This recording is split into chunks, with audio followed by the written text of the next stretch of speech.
मोदी लेने पहुंचे। लालकृष्ण आडवाणी से भी उन्होंने आशीर्वाद लिया। ये तस्वीरें आप दिखा रहे हैं अमित शाह, एक तरफ नितिन गडकरी, दूसरी ओर राजनाथ सिंह। तो नीतीश कुमार, जिस तरीके से अभी आपने कहा कि विपक्ष अभी भविष्य को लेकर गंभीर होना चाहिए और लगातार विपक्ष ये सवाल उठा रहा है कि नीतीश कुमार कितने गंभीर हैं एनडीए में शामिल होने के लिए, ये भी एक बड़ा सवाल है। मल्लिकार्जुन खड़गे, जिन्हें अब आप सुन रहे हैं।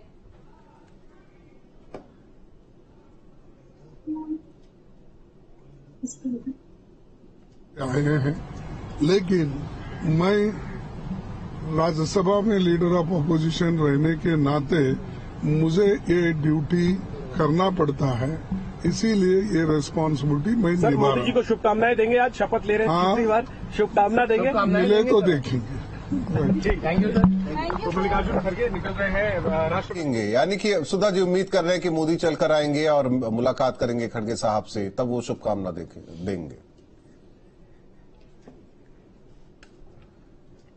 आवाज आ रही सुधा जी? प्रश्न रिपीट कर दें। नहीं, प्रश्न क्या, वो तो खड़गे साहब बोल रहे थे जब सवाल पत्रकारों ने किया कि मोदी जी को शुभकामनाएं देंगे, तो वो कहे कि मिलेंगे तो देखेंगे। तो इसमें आपने इसमें ढूंढ लिया गलत चीज। नहीं, मैं मिलेंगे तो देंगे। हाँ, इसमें अगर मुझे आपको कुछ शुभकामना देनी होगी तो अगर फोन पे मिले तो, सामने मिले तो शुभकामना देंगे।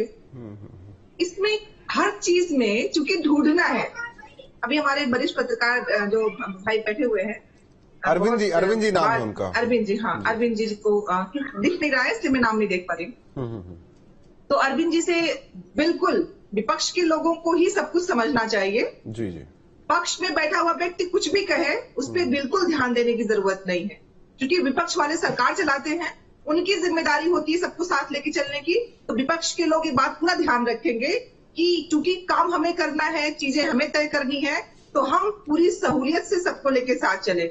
मतलब कुछ भी 10 वर्षों में विपक्ष के नाम पे इतने सांसदों को बिना किसी बात के ही सदन से बाहर कर देना और उसपे ये सवाल खड़ा करना कि ये लोग जानबूझ के परसेप्शन नहीं, अगर कोई सवाल है, अगर सुधा जी जो आप पूछना चाहती है, आनंद दुबे भी यहीं बैठे हैं प्रवक्ता, मैं पूछूंगा वो सवाल।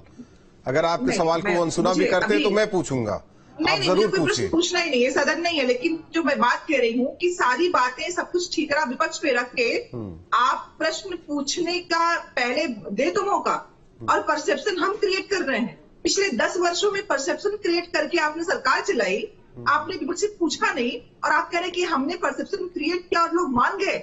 मोदी जी की बात कोई नहीं माना और हमारी बात लोग मान गए। बात तो सही है, गजब बात है इस देश में। बात तो सही है आनंद दुबे। संविधान आप लोग बदल रहे थे, इसीलिए ये सब हुआ, और आप लोगों ने रुपए नहीं देने के लिए कहे, इसलिए भी ये सब हुआ। देखिए, इस तरह से कांग्रेस पार्टी ने गारंटी पत्र के नाम पर फॉर्म भरवाया और आज इनके कार्यालय के बाहर महिलाएं जरूर के लिए भीड़ जुटा रही हैं। ये जो क्रिएशन आप लोग कर रहे हैं चलेगा नहीं, उसमें साफ साफ लिखा हुआ था सरकार बनने के बाद मत करिए आप लोग झूठ को फैलाना। ये तो कम से कम आप उन महिलाओं को समझाइए जो आपके कार्यालय जा रही हैं पैसा लेने के लिए। मैंने कहा ना, आप लोग जो चाहते हैं करना करिए, लेकिन जनता समझदार है, वो समझ जाएंगे।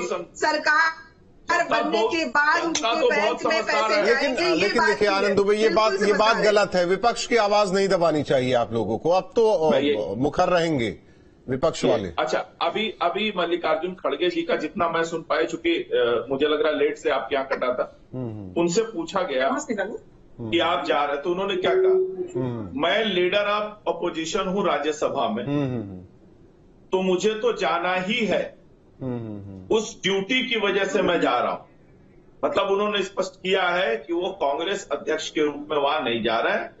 अगर वो सिर्फ कांग्रेस के अध्यक्ष होते तो वहां नहीं जाते, उनकी मजबूरी भी है, अपने से जा भी नहीं सकते, उससे पहले उनको पूछना पड़ेगा जाके कि मैं जाऊं कि ना जाऊं। अगर मन होगा तो भी नहीं जा पाएंगे, लेकिन चूंकि कॉन्स्टिट्यूशनल कुछ बाध्यताएं हैं जी, उस वजह से वो जा रहे हैं, ऐसा उन्होंने कहा है, मैंने नहीं कहा। Things may have soured, something biological है इसलिए जा रहे हैं, उन्हें कोई दिक्कत और चीजों से नहीं है। नहीं, बायोलॉजिकल तो है, मैं कहाँ कह रहा हूँ बायोलॉजिकल नहीं। हमने कहा ना, अरे आप ही क्या अविनाशी अवतारी लोगों जो 4 तारीख के बाद से गठबंधन की बात करने लगे हैं।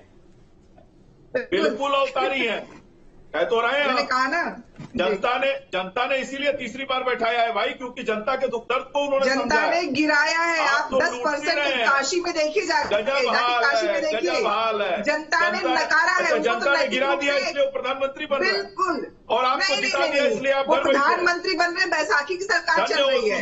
काशी की जनता ने बता दिया है कि मोदी जी जैसा सांसद नहीं चाहिए उनको। अच्छा, हरा दिया था वहां से? हराया नहीं, 10% नीचे ले आए हैं।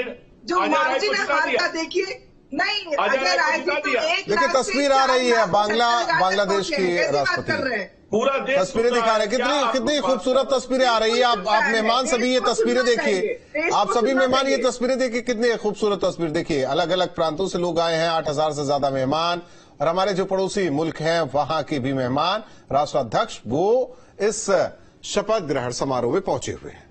तो शेख हसीना जो कि पहुंच चुकी हैं कार्यक्रम में शामिल होने के लिए, तस्वीर देखिए। और जिस तरीके से राहुल ने कहा, बहुत खूबसूरत ये तस्वीरें हैं। और तमाम मेहमान पहुंच रहे हैं, जो पड़ोसी देश हैं उनके भी जो अध्यक्ष हैं वो पहुंच रहे हैं। भुवन जी, आवाज आ रही है आपको? आ रही है भुवन जी, है ना खूबसूरत तस्वीर? बिल्कुल, तस्वीर के लिए बहुत अच्छी। भारतीय जनता पार्टी जो प्रवक्ता साथी कह रहे थे कि हम लोग संकल्पित है कि हम इनको आगे हराने। मैं आपसे तस्वीर पर राय लेना चाह रहा हूं, आप वहां चले गए। नहीं, जवाब देना जरूरी। विपक्षी दल है, मजबूत विपक्षी दल है, मैं इनको बताना चाहता हूँ। करारा जवाब दीजिए। हाँ, उत्तर प्रदेश में हमारे ओबीसी से समाज से आने वाले हमारे नेता माननीय अखिलेश यादव जी को जिस प्रकार उनके घर को आपने गंगा जल से धोने का काम करा, वो कन्नौज, उनका घर कहाँ था? सरकारी घर को जिसमें वो रहे, गंगा जल से धोने का काम करा। वो जिस मंदिर, खड़गे साहब की तस्वीर आ रही, वो दिखा देते दर्शकों को।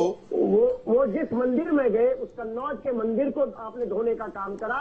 पीडीए ने उसका जवाब उत्तर प्रदेश में पिछड़ा दलित अल्पसंख्यक समाज ने वो जवाब आपको देने का काम करा। आपने जिस प्रकार अयोध्या में, पता नहीं क्यों भुवन जी ऐसा लग रहा है कि हम 4 तारीख में ही हैं। आज तो तारीख तो बदल चुकी है, हमें लग रहा है रिजल्ट वाले दिन बैठे हुए हैं। इस तरह की चर्चा आप लोग कर रहे हैं। मैं चाहता हूं कि देश का भविष्य आगे और कैसे बढ़े, ये जो एनडीए की सरकार और जो मंत्रिमंडल, पीएम मोदी एक बार फिर शपथ लेंगे, उस पर चर्चा होनी चाहिए। तो आनंद दुबे भी आज कड़वी बातें ना करें भैया। अगर पक्ष कड़वी बातें करेगा तो विपक्ष कहते हैं इनको लड्डू देगा। राहुल देखिए, इन्होंने अभी स्पष्ट कर दिया। अभी कल तक क्या कह रहे थे, पीडीए मतलब ये अभी इन्होंने कह दिया पीडीए का फुल फॉर्म अभी फिर बताया, पिछड़ा दलित अल्पसंख्यक। मतलब इनका पीडीए हर रोज बदल जाता है। मुझे आपको जवाब देना है। मैंने कहा ये जवाब देने का काम करा है। अयोध्या में जिस प्रकार पीडीए के वन के साथ आपने, अयोध्या में नहीं, रुदौली में, बीकापुर में, आसपास की जो विधानसभा है उसकी बात कीजिए, अयोध्या में नहीं।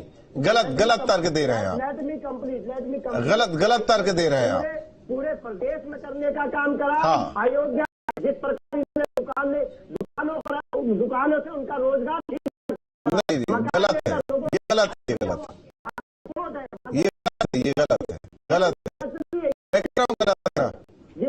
हमें करेक्ट करने हो जाता है तो कम से कम दर्शक भ्रमित ना हो। जिस प्रकार उनके लोगों के मकान छीनने का काम करा इस बेरहमी सरकार ने, वहाँ जवाब देने का काम करा अयोध्या। बेशर्मी सरकार कह रहे हैं, ये जो नई सरकार बनने जा रही है इसे क्या कहेंगे? हम तो शुभकामना कह रहे हैं। अब इनके ऊपर है, एनडीए की पहली बार सरकार बनी है। तो हम भाजपा की सरकार देख रहे थे, पहली बार एनडीए की सरकार बनी है। ये समझ से पहले आप लोग की पल पल में कैसे जुबान बदल जाती है आनंद। अभी बेशर्मी सरकार कह रहे थे, अब कह रहे हैं कि शुभकामना दे रहे हैं। वहाँ की जो सरकार ने कहा अयोध्या वासियों के साथ, वो भी तो जग जाहिर है। वो गरीब लोगों के साथ अत्याचार करा, वो जग जाहिर है, वो तो दिखाई दे रहा है वोटों में। जी, झूठ बोल के लोगों को भड़का के, उल्टी सीधी बातें कह के, 8500 रुपया वाला फॉर्म भरवा कर आर्थिक प्रलोभन। नहीं, एक नेताजी आए थे, कह रहे थे कि वो जो वादा वो अब जो नई सरकार बनने वाली पूरी कर दे। स्पष्ट हो गई है। शौचालय हमने दिया, हमने दिया। क्या लालच में कह रहे लालच में आ गए थे सर। करने का काम किया ना, झूठ बोलने का काम किया, झूठ बोलने का काम किया इन लोगों ने। अरे सोचिए, जनता ने इस बात को सुना ही नहीं, बोलने का काम किया, हमारी बात मानती नहीं, इसलिए मोदी जी का कई जगह इनको लगता है कि ये सफल हो गए, लेकिन झूठ की चादर में बहुत से छेद हो जाएंगे और कांच की हांडी बार बार नहीं चढ़ती है। फिर यही उत्तर प्रदेश की जनता आपके झूठ का हिसाब किताब करने के लिए तैयार है। झूठ पे ही तो चला है, झूठ का हिसाब किताब लेने के लिए उत्तर प्रदेश की जनता तैयार बैठी है। करोड़ का अभी आपके झूठ का हिसाब किताब करने के लिए की जनता तैयार बैठी है। हिसाब किताब, अभी उपचुनाव भी होंगे आने वाले समय में, और इसी में आपका हिसाब किताब उत्तर प्रदेश की महान जनता करेगी। हालांकि आनंद जी, बड़ा सवाल तो यहाँ पर है और ध्यान देने वाली बात है, जिस तरीके से लगातार समाजवादी पार्टी भी बात कह रही है कि यहाँ तो चलो नहीं कहेंगे, लेकिन उसमें और भी विधानसभा क्षेत्र आते हैं फैजाबाद में। अब क्योंकि राम मुद्दा एक मुद्दा है बीजेपी के लिए और वहां से हारना बड़ी बात है। देखिए, निश्चित रूप से यह हमारे लिए एक बड़ा झटका है, मैं इसको स्वीकार करता हूं। लेकिन बात जहां तक एक पर्टिकुलर अयोध्या की कर रहे हैं, तो अयोध्या हम नहीं हारे। ठीक है, हम वो लोकसभा हारे हैं, लोकसभा हम हारे हैं, लेकिन मैं आपको फिर कहता हूं कि अभी उपचुनाव होने वाले आने वाले समय उसी में परीक्षा हो जाएगी इनकी, और इनके झूठ का पर्दा उठाकर रखेंगे और आने वाले विधानसभा चुनाव में समाजवादी पार्टी को और कांग्रेस पार्टी को शून्यता पर पहुंचाने का काम करेंगे। कितना धमका के आप लोग बात करते रहे, लोग बात करते हैं, लगती है हम लोग धमका नहीं रहे, हम तो हमारे आत्मविश्वास को आप धमकी कह रही है। कभी प्रधानमंत्री जी कहते हैं 7 पीढ़ियों को देख लेंगे, कभी आप देख लेंगे, आप लोग हारने के बाद बड़ी बड़ी जनता के साथ खड़े हैं और जनता के साथ खड़े होकर बोलते हैं, जीतने के बाद भी कह रहे। ठीक है आनंद जी, क्योंकि जिस तरीके से अभी आपने बताया गलती तो आप मान रहे हैं, लेकिन देखिए यहाँ पर मैं अरविंद जी आपसे सवाल करना चाहूंगी, अगर हम यूपी को छोड़ दें तो यहाँ पर मध्य प्रदेश को अगर हम देख लें, दिल्ली को देख लें, उत्तराखंड को देख लें, छत्तीसगढ़ को देख लें, तो यहाँ पर बीजेपी ने बहुत अच्छा परफॉर्मेंस दिया है, लेकिन